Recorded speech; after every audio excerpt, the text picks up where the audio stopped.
बिस्मिल्लाहिर्रहमानिर्रहीम, अस्सलाम वालेकुम। आप सभी को खुश आमदीद। मैं हूं सलमान मिर्ज़ा और अपने नए YouTube channel Salman Mirza studio में आप सभी को खुश आमदीद कहता हूं, इस दुआ के साथ कि आप जहां हों खैर वाफियत से हों, सेहतमंद हों, तंदुरुस्त हों। और ये वीडियो देखने के लिए आपने अपना कीमती वक्त निकाला है हुजूर वाला। वीडियो के आगाज़ में तहे दिल से आप सभी का मैं शुक्रिया अदा करता हूँ। आज जो वाक़या मैं आपको सुनाने जा रहा हूँ, इस वाक़े को आपने आखिर तक ज़रूर सुनना है, क्योंकि अपनी नौयत का बड़ा दिलचस्प किस्म का वाक़या है, बड़ा हैरत अंगेज़ किस्म का वाक़या है। और इस वाक़े को सुनने के बाद आपको यकीन हो जाएगा कि पाकिस्तानी अपना मुल्क छोड़ के, यानी पाकिस्तान छोड़ के जिस भी मुल्क जाते हैं, ऐसी ऐसी दास्तानें रकम करते हैं, यकीन जानिए कि वहाँ के लोग इस पाकिस्तानी को हमेशा याद रखें। मैं तमाम लोगों की बात नहीं कर रहा, चंद लोगों की बात कर रहा हूँ जो कि ना सिर्फ अपने नाम की बदनामी का सबब बनते हैं, पाकिस्तान के नाम की बदनामी का सबब बन रहे होते हैं। अपने घर की इज्जत परवरिश को सब कुछ मलिया मेट करके रख देते हैं। जिस लड़की का मैं जिक्र कर रहा हूं, इस लड़की की उम्र है 21 साल। ये ब्रिटिश पाकिस्तानी लड़की है। इसने बरतानिया के पुलिस डिपार्टमेंट में नौकरी की दरख्वास्त दी और इसको नौकरी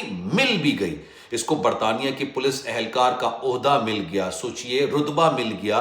लेकिन इसकी हरकत ने सब कुछ तबाह बर्बाद कर दिया। इसकी उम्र 21 साल है, बड़ी प्यारी सी खूबसूरत सी ये लड़की है और ये उस वक्त बरतानिया गई थी जब इसकी उम्र सिर्फ 3 साल थी। अपने वालिदैन के साथ इसने पाकिस्तान छोड़ने का फैसला किया था जब इसकी उम्र 3 साल थी। बरतानिया गई, वहां पर जाके पढ़ा लिखा, ठीक है, कॉलेज चली गई, बरतानिया की सिटीजनशिप मिल गई और फिर इसने एक ऐड देके बरतानिया के पुलिस डिपार्टमेंट में दरख्वास्त दे दी कि भाई मुझे नौकरी चाहिए, और इसको पुलिस एहलकार की नौकरी मिल भी गई। लेकिन जनाब फिर होता क्या, अब जरा गौर से सुनिएगा, आपको अंदाजा होगा कि इस लड़की ने बरतानिया के पुलिस डिपार्टमेंट को पाकिस्तानी पुलिस डिपार्टमेंट समझ लिया था। जो हरकत इन्होंने की वो पाकिस्तानी पुलिस डिपार्टमेंट में तो समझ आती है कि ऐसा होता है, बड़ा कॉमन है, लेकिन बरतानिया में नहीं चलता। और फिर ये पकड़ी भी गई और अपनी नौकरी के 1 साल के दौरान ही इसको शदीद किस्म की इंक्वायरी का सामना है और हो सकता है कि इसको डिपोर्ट भी कर दिया जाए। अब होता क्या है, मरियम इस लड़की का नाम है जनाब। ये पिछले साल, जैसे मैंने आपको बताया कि पुलिस डिपार्टमेंट में अर्जी डालती हैं कि भाई मुझे नौकरी चाहिए, और इनको नौकरी मिल जाती है। अच्छा, जब आप नौकरी के लिए अर्जी डालते हैं ना, तब आप अपनी तमाम इंफॉर्मेशन उनको प्रोवाइड करते हैं। घर के अंदर कितने लोग हैं, पेट्स कितने हैं, आपकी हॉबीज क्या हैं, काम क्या किया, पढ़े लिखे, साथ साथ आपका रिलेशनशिप क्या है, मतलब आप किसी के साथ कमिटेड हैं,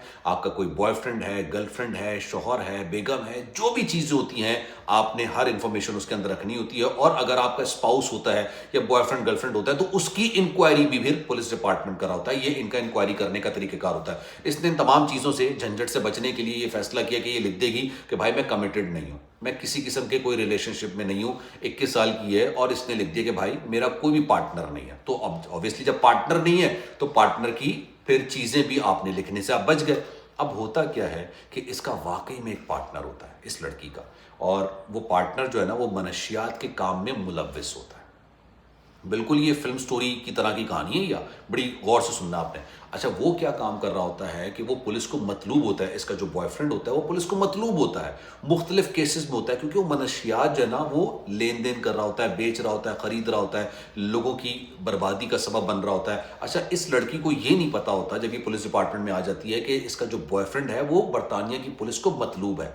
लेकिन जब इसकी रसाई डेटाबेस तक होती है, आपको पता है ना, हज पुलिस के अंदर एक डेटाबेस होता है जिसमें हर इंसान की, जो कि पुलिस को रिक्वायर्ड होते हैं, जिसने कोई जुर्म किया होता है, जिसका कोई क्रिमिनल रिकॉर्ड होता है, उसके तमाम डेटाबेस में तो उसका रिकॉर्ड मौजूद होता है। एक दिन इसने इत्तेफाकिया तौर पर अपने जो बॉयफ्रेंड है ना उसका नाम लिख के उसका डाटा निकालने की कोशिश की, तो सारा डाटा निकल कर आ गया। अच्छा, इसको ये भी पता चल गया कि भाई बरतानी पुलिस इसके बॉयफ्रेंड को ढूंढ रही है। अब जब भी पुलिस छापा मारने जाती और इसके बॉयफ्रेंड को गिरफ्तार करने के लिए जाती है, फौरी तौर पर तमाम जो है ना इंफॉर्मेशन निकाल के अपने बॉयफ्रेंड को पहले से मुतल्ला कर देती थी और उसके एवज उससे पैसे लिया करती थी।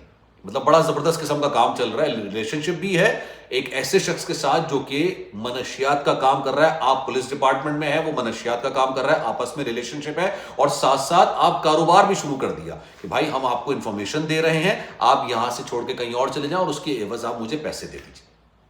ये मामला चलता रहा। अच्छा, पुलिस हैरान कि यार 3-4 लोगों को पता होता था, क्योंकि डेटाबेस में डालते थे ना कि भाई हम इसको पकड़ने के लिए जा रहे हैं, यहाँ पर रेड करने के लिए जा रहे हैं, क्योंकि अरेस्ट वारंट होता है। ऐसे नहीं है पाकिस्तानी पुलिस की तरह के रात के 3 बजे किसी के भी घर के अंदर घुस जाएं, ऐसा नहीं होता। आपके पास तमाम एविडेंसेस होते हैं, टेस्टिमनी होती है, तमाम चीजें होती हैं, उसके बाद एक अरेस्ट वारंट निकलता है। अरेस्ट वारंट की बुनियाद पर फिर वो आपके घर के अंदर घुसने की बाकायदा तौर पर उनके पास अहलियत होती है कि वो अंदर चले जाएं, उनके पास मजाज अथॉरिटी होती है। लेकिन जब भी उसका अरेस्ट वारंट निकलता, ये अपने बॉयफ्रेंड को मुत्तला कर देती कि भाई पुलिस आ रही है तुम्हें पकड़ने के लिए, तुम इधर उधर हो जाओ।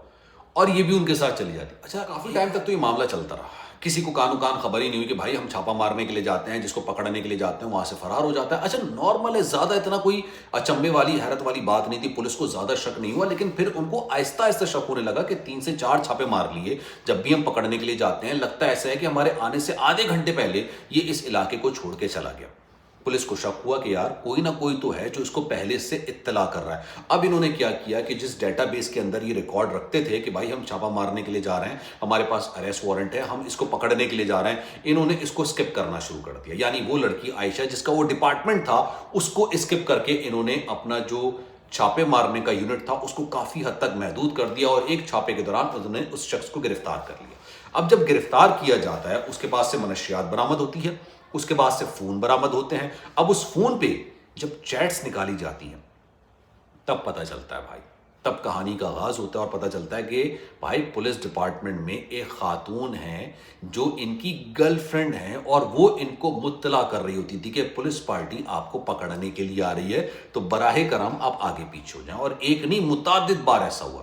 اب جب پولیس کو پتہ چل گیا, ان کو یہ بھی آئیڈینٹیفائی ہو گیا کہ بھائی یہ لڑکی ہے جس نے یہ حرکت کی ہے, اور یہ ریسنٹلی ریکروٹ ہوئی ہے, 1 سال پہلے تقریباً یہ برطانیہ کی پولیس میں آئی ہے. اب انہوں نے دبے پاؤں انکوائری کرنا شروع کر دی. برطانیہ میں پولیس میں جب بھی انکوائری ہوتی ہے نا تو اتنے دبے پاؤں ہوتی ہے کہ ڈپارٹمنٹ کے اندر بھی کچھ لوگوں کو آئیڈیا نہیں ہوتا ہے کہ ان کے خلاف انکوائری ہو رہی ہے. اوبویسلی اس وقت تک وہ ایویڈنسز, ثبوت, شواہد, تمام چیزیں اکٹھا کرتے ہیں, اور اس کے بعد پھر اس کے خلاف کارروائی شروع کی جاتی ہے. اچھا عائشہ کو کہیں نہ کہیں اس بات کی بھنک پڑ گئی تھی, اس کو اندازہ ہو گیا تھا کہ یار اس کے خلاف کسی نہ کسی قسم کی کارروائی شروع کر دی گئی ہے. وہ کیا کرتی ہیں کہ اس سے پہلے ان کو یہ تو پتہ چل جاتا ہے کہ بھائی ان کو بوائے فرینڈ کو حراست میں لے لیا ہے, اور آج نہیں تو کل اس کے چیٹس میں گھس کے وہ تمام چیٹس نکال لیں گے, پتہ چل جائے گا. وہ یہ کیا کرتی ہیں کہ وہ برطانوی پولیس سے خود ہی ریزائن کر دیتی ہیں, کیونکہ اگر وہ ریزائن نہیں کرتی تو کیا ہوتا, اس کو برخاست کیا جاتا اور ساری زندگی کے لیے پولیس ڈپارٹمنٹ کے دروازے اس کے لیے بند کر دیے جاتے. لیکن اس سے آپ ڈیمیج کنٹرول نہیں کر سکتے تھے, کافی حد تک ڈیمیج ہو چکا تھا. جو چیز ہونی تھی وہ تمام چیزیں مکمل طور پر ہو چکی تھیں, تمام ثبوت اور ہر چیز ان کے پاس آ چکی تھی, ثبوت, گواہ, ساری چیزیں آ چکی تھیں. اب بتایا جا رہا ہے کہ جناب ان کے خلاف انکوائری چل رہی ہے کہ اپنے بوائے فرینڈ کو مدد کرنے کے علاوہ انہوں نے کتنی اور لوگوں کی مدد بھی کی ہے یا نہیں کی ہے. یہ بھی انکوائری چل رہی ہے کہ کیا انہوں نے کسی اور لوگوں کی بھی انکوائری کی ہے, کیونکہ ایک تو ریلیشن شپ میں آپ نے مدد کی ہے, اور اگر ریلیشن شپ میں آپ نے مدد نہیں کی ہے یا پیسوں کے لیے آپ نے کام کیا, اور اگر پیسوں کے لیے آپ نے کام کیا تو آپ کو پتا ہے کہ یہ بڑا سنگین جرم کے زمرے کے اندر آتا ہے. اب اس کے خلاف انکوائری ہو رہی ہے, اس کو برخاست تو کر دیا گیا ہے, اور ہو سکتا ہے کہ اس کو گرفتار کر لیا جائے, کیونکہ بڑا سنگین قسم کا جرم ہے. آپ نے بریچ کی ہے انفارمیشن کو, جس انفارمیشن کی رسائی بڑی کانفیڈینشیل ہوتی ہے, بہت زیادہ کانفیڈینشیل ہوتی ہے, اس پر آپ کی نہ صرف رسائی تھی, آپ نے اس کو لیک کیا, دوسرے کو معاونت کی, دوسرے کی مدد کی, اور ایک ایسے شخص کی جو کہ منشیات کے لیے کام کر رہا تھا, منشیات کو بیچ رہا تھا, خرید رہا تھا, منشیات استعمال کر رہا تھا. تو آپ اندازہ لگائیے, سوچئے کہ اس کے جرم کی سزا کتنی ہوگی. خیر, اس بارے میں آپ کی رائے کیا ہے؟ میں چاہوں گا کہ کامنٹ سیکشن میں اپنی رائے کا اظہار ضرور کیجیے گا. سلمان مرزا کو دیجیے اجازت. زندگی رہی, صحت رہی, آپ کی دعائیں رہی تو انشاءاللہ پھر ملاقات ہوگی. خیال رکھیے گا. اللہ حافظ.